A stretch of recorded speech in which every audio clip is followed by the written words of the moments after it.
सरपंच होण्यासाठी पित्याने केली पोटच्या मुलीची हत्या. घटना ऐकूनच पायाखालची जमीन सरकेल. राजकारण आणि सत्तेचे आकर्षण माणसांना किती सैतान करत आहे याची ही काळजाचा थरकाप उडवणारी कहाणी नांदेड जिल्ह्यामध्ये घडून गेली आहे. एका क्रूर बापाने राजकारणाची हौस पुरवून घेण्यासाठी पोटच्या लेकीचा खून केल्याची घटना घडल्यामुळे महाराष्ट्र हादरून गेला आहे. या धक्कादायक घटनेचा सविस्तर वृत्तांत पुढे पाहण्या अगोदर जर तुम्ही या चॅनेलवर जर नवीन असाल तर प्लीज आपल्या ह्या मराठी चॅनेलला नक्की सबस्क्राईब करा. नांदेड जिल्ह्यातील मुखेड तालुक्यामध्ये केरूर हे खेडेगाव आहे. या गावामध्ये पांडुरंग श्री मंगले यांचे कटिंगचे दुकान आहे. वडिलोपार्जित असलेला हा व्यवसाय पांडुरंग मोठ्या आनंदाने करत असे. तशी पांडुरंगची गावामध्ये चांगलीच ओळख होती. अनेकांकडे येणे जाणे असल्याने गावामध्ये नेमके काय चालू आहे याची पक्की खबर त्याला असायची. त्याच्या घरी पत्नी, एक मुलगा आणि 2 जुळ्या मुली असा सुखीमय परिवार आनंदाने राहत होता. केरूर गावामध्ये नव्यानेच एक चर्चा सुरू झालेली होती. ती म्हणजे लवकरच केरूरची ग्रामपंचायत निवडणूक लागणार असल्यामुळे अनेक दिवसांपासून गावातील अनेक जण पांडुरंगला यावेळी नक्कीच सरपंच केला उभे राहा असे सांगू लागलेले होते.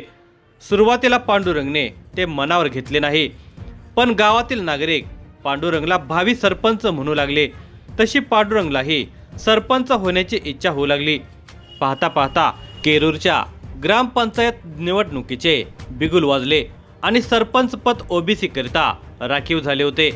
पांडुरंगचा आनंद गगनाला मावेनासा झालेला होता.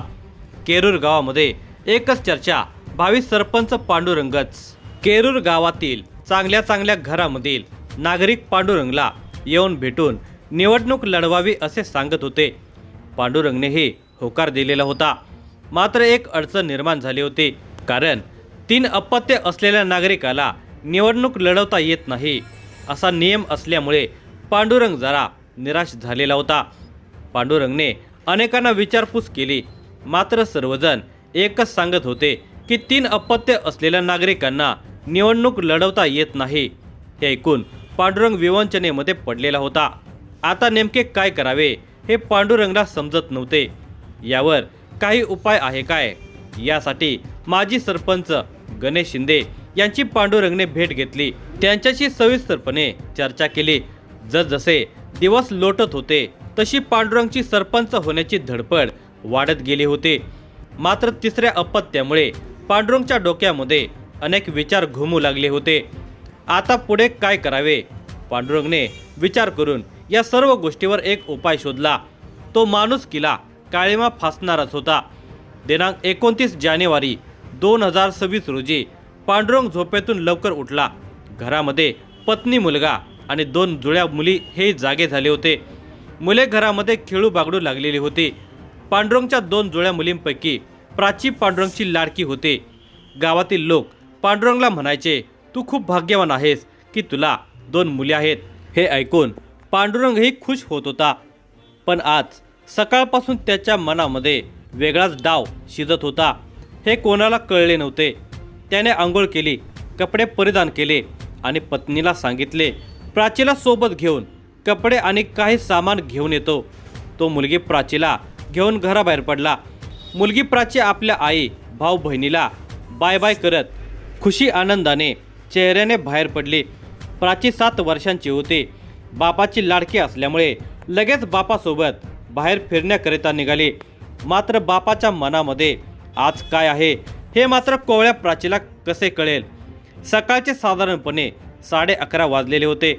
पहिल्यांदा पांडुरंगने प्राचीला भरपूर खायला दिले. त्यानंतर तो तिला मोटारसायकलवर घेऊन नांदेड जिल्ह्याच्या शेजारी असलेल्या कट्टापल्ली गाव शिवारामध्ये पोहोचला. प्राची म्हणाली, पप्पा इथे का आलो आहोत आपण? काही नाही, थोडे काम आहे असे सांगत त्याने आजूबाजूचा अंदाज घेतला.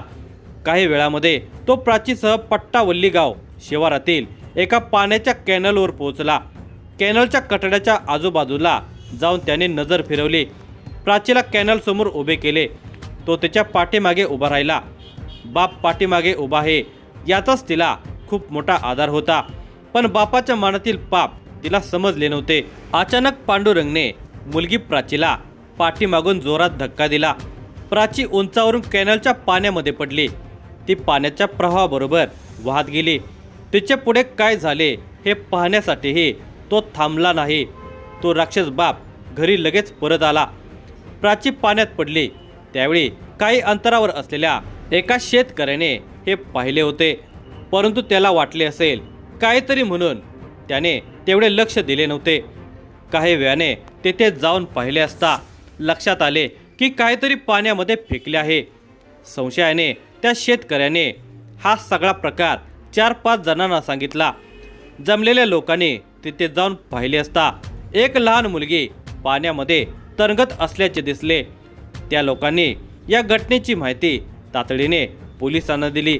माहिती मिळताच घटनास्थळी निजामाबाद जिल्ह्यातील येडापल्ली पोलीस पोहोचले. पोलीस पथकाने पाण्यातील मृतदेह बाहेर काढला. ती एक 7 वर्षांची मुलगी होती, पण ती नेमकी कोण याचा पत्ता मात्र पोलिसांना लागला नाही. पोलिसांनी घटनेचा पंचनामा करून मृतदेह ताब्यात घेतला.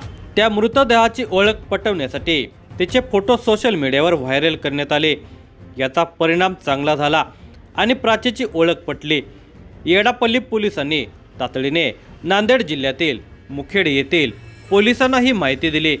तेथून ही माहिती प्राचीच्या घरच्यांना समजली. हे ऐकताच वडील पांडुरंग जोरजोराने रडू लागला. दरम्यान पोलिसांनी सर्व सोपस्कार पूर्ण करून मृतदेह नातेवाईकांच्या स्वाधीन केला. शोकाकुल वातावरणामध्ये प्राचीवर अंत्यसंस्कार करण्यात आले. मात्र प्राचीबद्दल नेमके काय घडले, कसे घडले हे मात्र गुपितच होते. घटना तेलंगणा राज्यातील येडापल्ली पोलीस ठाण्याच्या हद्दीमध्ये घडली असल्यामुळे मुखेड पोलिसांच्यावर मर्यादा होत्या. तरी मुखेड पोलीस कसून तपास करत होते. गोपनीय तांत्रिक तपासाच्या आधारे दुसऱ्या दिवशी दिनांक 30 जानेवारी रोजी येडापल्ली पोलिसांनी मयत प्राचीचे वडील पांडुरंग याला ताब्यात घेण्यात आले आणि कसून तपास केला. पहिल्यांदा पांडुरंग रडून दुःख झाल्याचे नाटक करत होता. मात्र पोलिसांचे फटके पडताच पांडुरंगने हात जोडून सर्व काही कबूल केले की साहेब, होय, मीच मारले माझ्या प्राचीला. तिसरे अपत्य असल्याने सरपंच पदाच्या निवडणुकीमध्ये अडचण येत असल्यामुळे मीच तिला मारून टाकले, अशी कबुली पांडुरंगने पोलिसांना दिली.